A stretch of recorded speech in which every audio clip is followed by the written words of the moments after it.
for Juma prayer, in addition to Imam, how many muqtadin are a must or necessary for Juma prayer? Even if there is one person, the Juma prayer can be held. হুজুর বলছেন যে একজনও যদি মুক্তাদি হয় তাহলে ইমামের সাথে একজনও মুক্তাদি থাকলে জুমার নামাজ হতে পারে। And according to a hadith, once a Baddu or a Arabi inquired from Rasulullah Kareem sallallahu alaihi wasallam as to what he should do to say the Jamaat ba Jamaat namaz. So that also covers the Juma as well. He says, I go out with my goats and sheep, etc. And it is impossible for me to leave them alone and come back to a mosque for the prayer.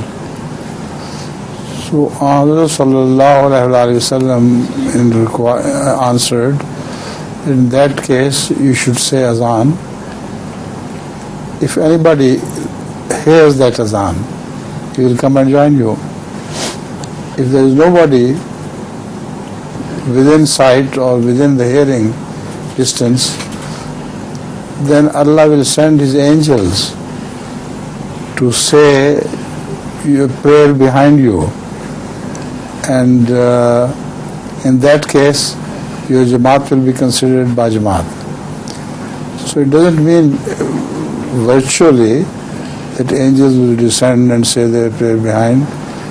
It is only a sort of exhortation to the person so that he believes that as far as the angels are concerned, they will write his prayer to be as if it was by Jamaat.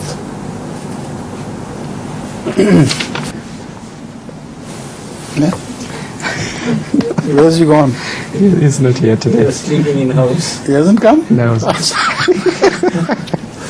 was looking at him and there was nobody. All right, next round of questions.